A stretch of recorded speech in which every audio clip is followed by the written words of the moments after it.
Hello，亲爱的小伙伴们，大家好！猫姐美股投资啊，又到周五啦，我们一起来分析一下美股市场啊。我们一直有讲哈，这个观点一直没有变，是什么呢？大家还记得吗？就是，这边是底部啊，这个是真正的底部啊。这一轮6月17号是真正的底部，然后10月份是假摔，其实它没有真的突破，然后上来。我从8月份一直就强调这个啊，然后包括这边是假摔，当时我记得发到油管上，我们还有一些小伙伴引起了一番这个争议，对吧？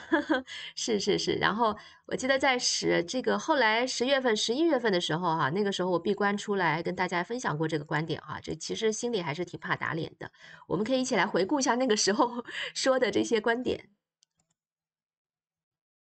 记得吗？我在之前有讲过啊，就8月份以来，我一直其实这段我是比较纠结的，因为在我的系统里面，这个地方是底部的可能性非常大，而且这也是为什么我当时坚决多仓进场的一个原因啊。再跟大家说一个啪打脸不怕大家笑话的这个，我一直觉得这个地方就是牛市的开启了，这个地方牛市回踩第二腿太正常了，有什么 no big deal。真的，你从一个周线的角度、月线的角度，这点回踩算啥啊？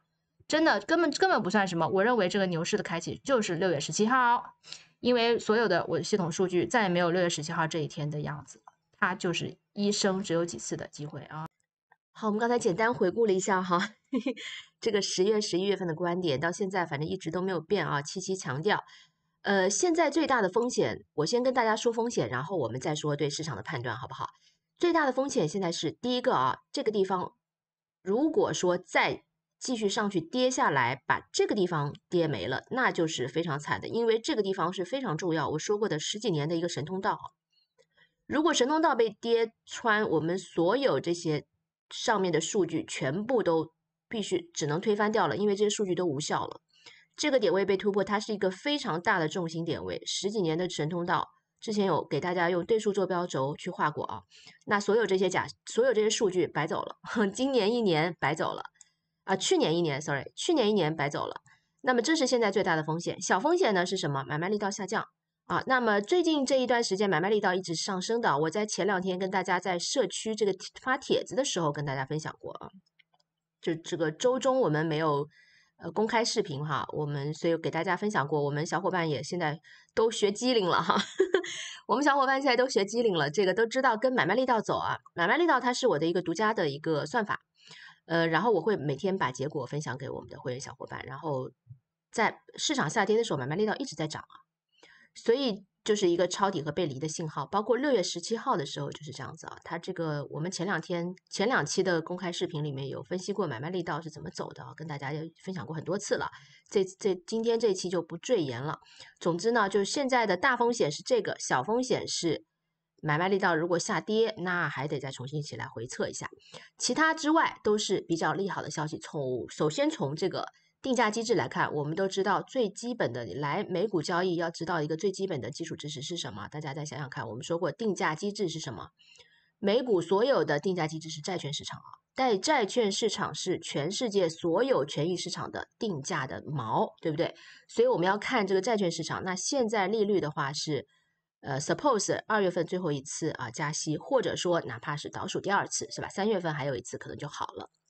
那么通胀数据。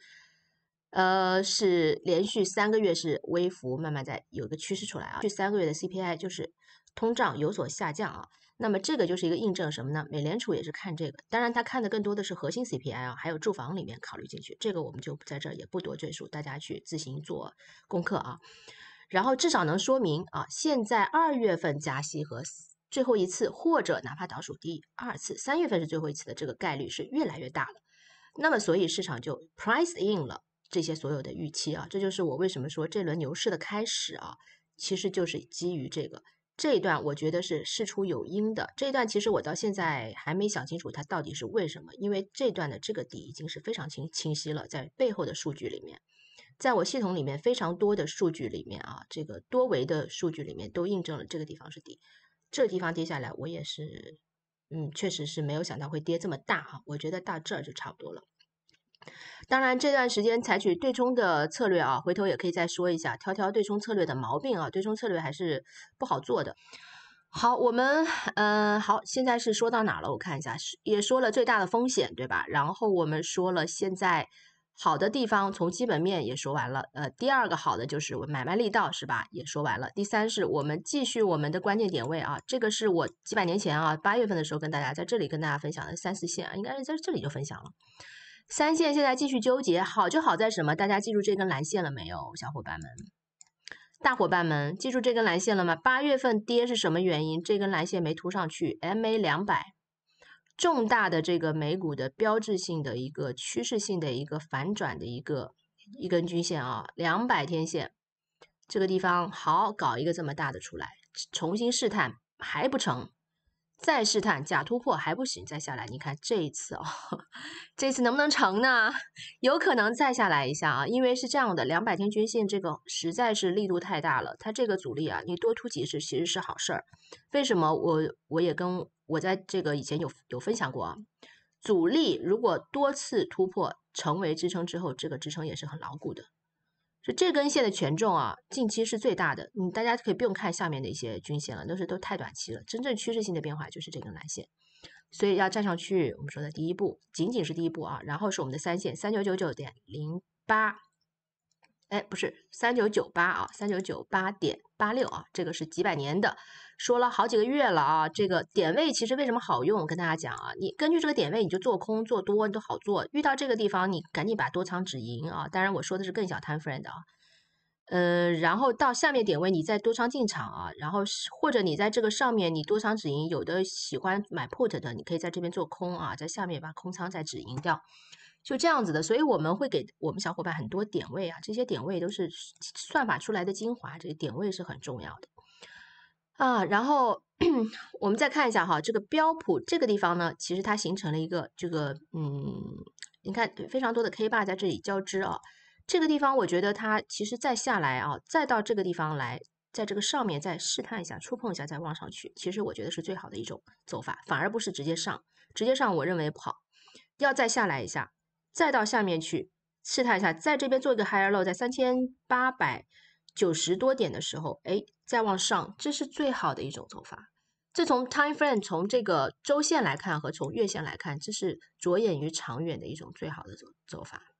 当然，美股市场的最大问题是什么？哈，它是一个反重力系统，因为全世界各大国家基金组织的机构啊，都在里面。它是主权基金，是吧？然后欧洲的、沙特的，不仅是美国人一家人玩，所以一旦有好的机会，大家都会蜂拥而至。如果你在这边想要洗盘或者说 shake off 的话，其实很不小心自己会埋进去。为什么？你筹码会卖飞掉，别人看机会就先占坑了。所以这是美股里面你会看到一直就是砰砰砰往上涨，为什么？就是大家这个 FOMO 啊很严重，这是被迫的 FOMO 哈，跟这个 A 股不太一样。A 股这个改日再吐槽啊。好，这是标普的情况。看下 QQ 其实啊，对，就是在上周开始啊，我在整个2022年我都跟大家讲不要做 QQ 啊。然后不要做3倍啊，这个我在这边也是这样的。然后除了6月17号啊进了，然后在上周我跟大家讲，我这个 QQ 和这个纳指相关的仓位和3倍我已经进场了啊，也跟大家同步一下啊，坐等打脸。对，因为这段时间啊，还有包括上周有没有跟大家公开视频讲过，不太清楚啊。就是我有讲过这个 SLP 啊，我在整个2022年做了很多啊，它这个非常教科书啊。然后在这轮也上涨比较多，而且它回调是非常少的。你看 XLP 它回调就是真的是就是非常非常的少啊，就这轮下来也就是5%，你随便持有一个对冲 SQQQ， 那都已经是多少了？哎呦，都是20%的收益，所以就是持有在这个熊市里面啊，持有这些 SLP 这些是非常好的。但是我在上周啊，我跟大家讲过，上周我也把它给就是从此以后不玩了，就是短期之内吧，我可能不会再搞它了。我搞了1年了，我觉得差不多了啊，所以现在也跟大家同步一下。我就把这个我的仓位和标的啊，主要就精力转到动能强的个股上面了。那这意味着什么呢？就是意味着风格已经从防御转为更加积极的这种进攻啊。如果世界杯的那个就是我们的策略已经改了啊。然后我们看一下 VIX， 它是到20以下了，非常好。下周需要继续保持，因为这属于一个长周末的问题啊，所以我觉得还是要保守一点啊，也不能过于那个，因为前两次大家注意到了没有？前两次 CPI 哈，还有鲍威尔讲话，他说的好，结果怎么上去怎么下来。你看这么大一根 K，它照样后面几天把它全部跌没了。所以这个市场是渣男啊，小伙伴们，对付渣男最好的办法是什么？大家知道是什么吗？就是比他还渣，那就是我们也不理你啊，就是盈利有盈利落袋为安，或者我上对冲，我上空头仓位啊，我来回都盈利，对吧？你看这两天，如果你有对冲仓位的话，始终会给你，你看今天一个 gap down 啊，始终会给你机会去盈利的，包括周四也是啊。高开之后啪嗒打下来，这个地方那个空头对冲仓位一定是会有机会，因为这是一个极度震荡的市场，它一定有机会给你去盈利的。所以我觉得这段时间的对冲策略是最好的一个选择啊。然后我们最后再有时间再讲一下对冲策略，吐槽吧。对冲策略其实不好做。好，这个是 TNX 继续下降，我觉得它的形式有点意思了，因为这边有一个山头出来了，这个是好现象啊。它在这边 suppose 是能撑住的，特别是在这里3.4左右，可能还是会再反弹一下。所以这个反弹可能就是我们的这个市场啊，可能会稍微再小幅回测一下，就是我们刚才说的那个都正常啊。下周一最大的风险是咱们不要做成那个大的 sell off 就行，大的 sell off 就是我们之前说的那个前面几次 CPI 和鲍威尔说话之后，这个利好之后全部这个回吐啊，那种情况是下周我们绝对不能见到的，否则又 fail 掉整个 Q1。我们就要非常谨慎了，基本就没戏了，因为时间上已经过不去。现在是1月中旬，大概2023年已经过去了4%左右。如果这一次再 fail 掉，那这个时间 time frame 拉得太长了，那整个 Q1 基本就没戏了啊。好，然后我们看一下美元，美元的话继续下跌，对我们是好事儿啊。这个讲了很多次了，就不说了。好，我们看几个个股吧。首先是 Shopify 哈，Shopify 我们有这个小伙伴评论说希望说一下 Shopify。其实我很伤心啊，因为不愿意说这个。我这个在周四的晚上，我这个交易计划里面写的啊，周五有机会要，我只有非常少的一点点仓位啊，然后我当时写的是至少要留住仓位，然后有机会要加仓。我是这么写的交易计划啊，写的好好的，结果早上起来不知道是怎么回事啊。那个时候进的是别的仓位，犹豫了一下，觉得 Shopify 不太行，最近太那个，就是把昨天晚上的那个 mindset 给全部都忘掉了，又全部推翻掉了。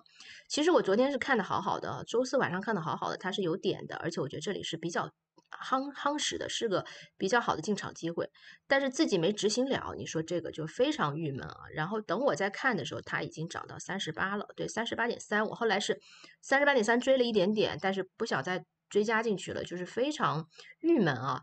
你说这件事情吗？你错过也就错过了，但是你是说昨天在交易日记里面、交易计划里面写的要进，早上没有进啊？我觉得这个属于执行力的问题，这个就是属于伤害性没有，侮辱性极强啊，侮辱性极强的一个。因为作为一个老交易员，我记得10几年前在交易所的时候啊，在纽交所的时候，那个时候他们交易员就跟我讲，你这个执行力是最重要的，不然你制定再多计划，你做这个再好交易系统，你交易系统里面再多个维度3维4维没有用，没有执行力没有用。像我今天早上就是，但这是我一直以来的毛病啊，我可以跟大家分享一下。我觉得我的毛病就是。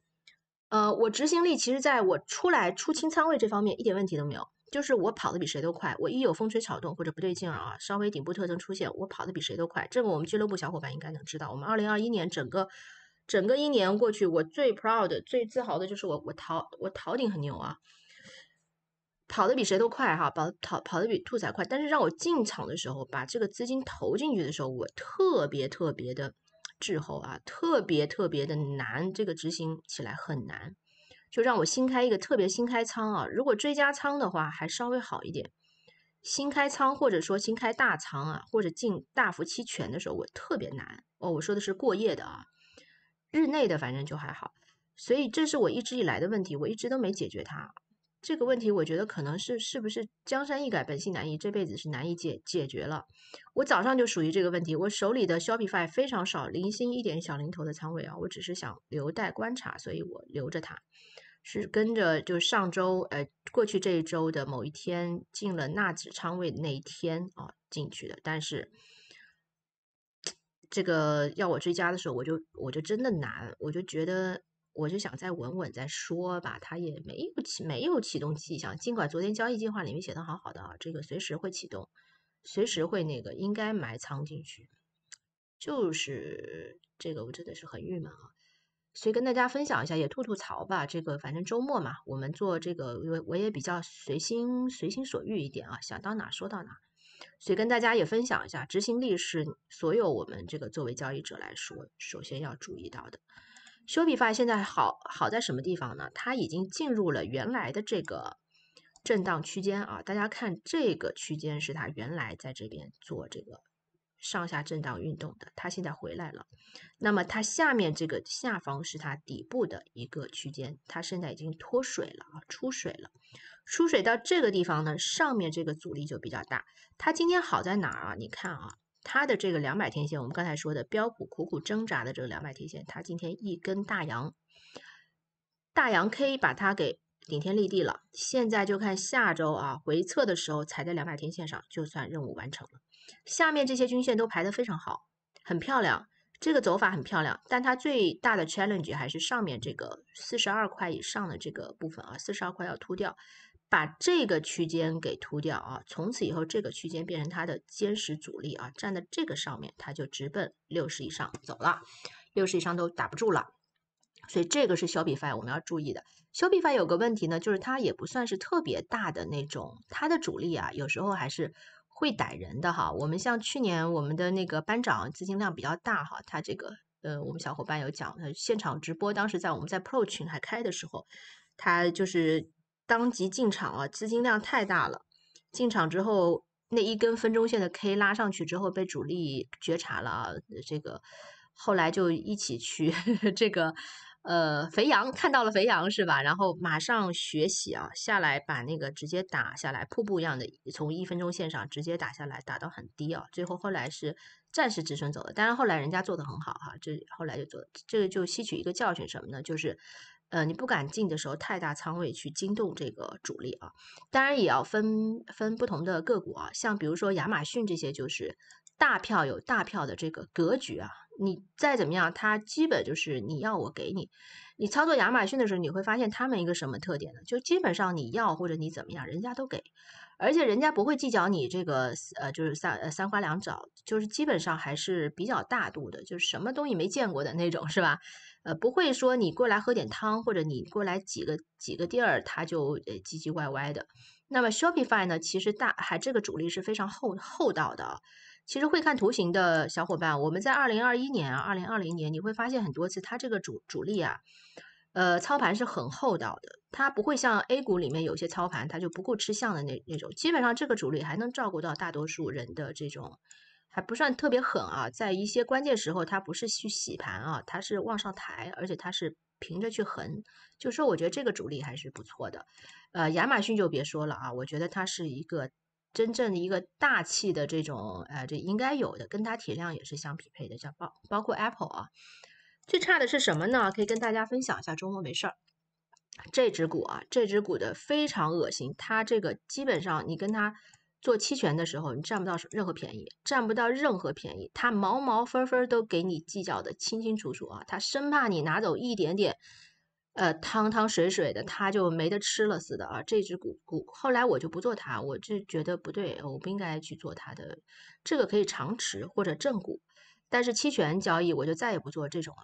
这个我做过几次，我觉得很恶心，我就走了。因为我比较喜欢，我就一直跟我们小伙伴讲，做这个你日内期权交易，你做亚马逊啊、特斯拉，是吧？不管你是 put 还是 call 啊，做空还是。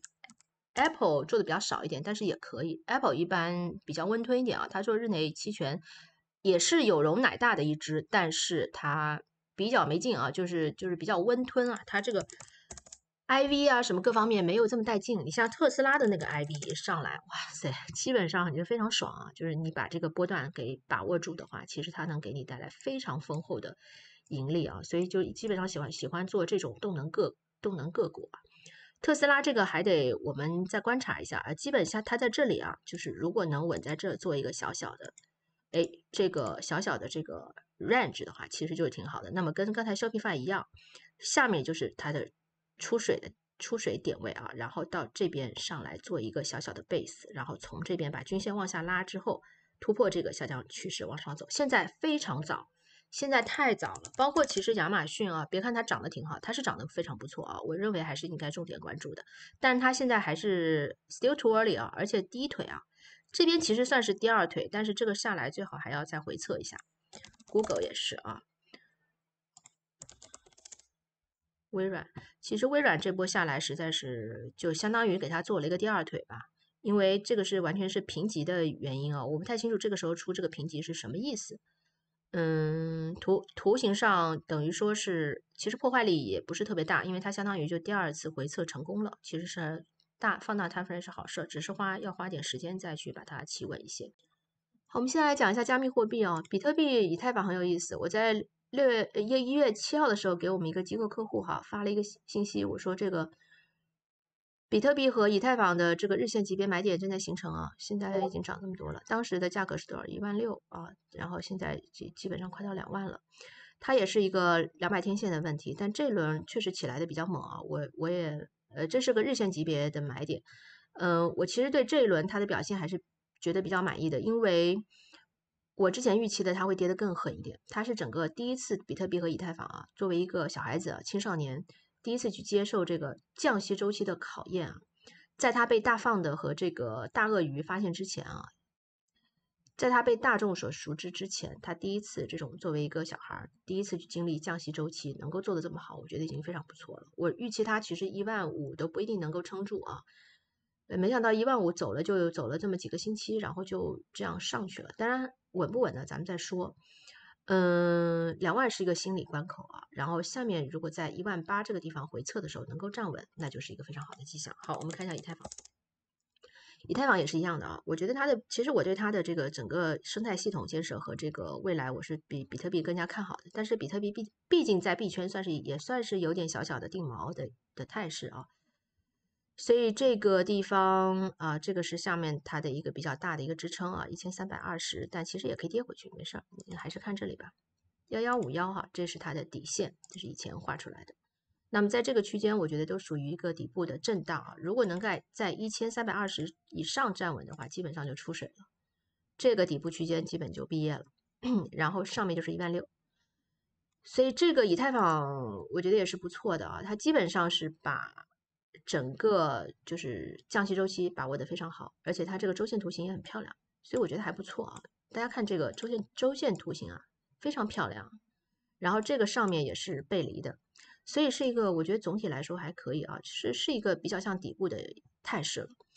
好，我们到周末了，这周就给大家分享到这儿吧，时间一唠又很长了。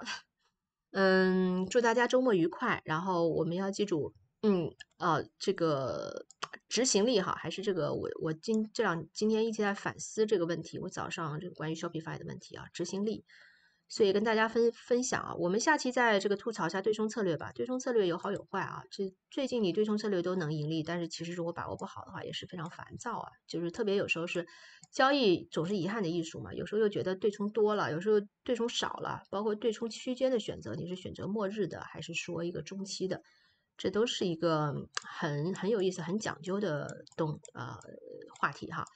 改天再跟大家分享吧。然后这个最近都在下雨，湾区这边就是特别阴霾啊。然后昨天难得天气好，然后出去逛了逛，哎呦，总算见到太阳了，简直是都不知道太阳长啥样了。然后希望这个阴雨天气赶紧过去，然后希望这个寒冷的天气赶紧过去哈。这个我们都能迎来明媚的这个春天啊。希望美股市场也是一样啊。祝大家交易愉快，拜拜。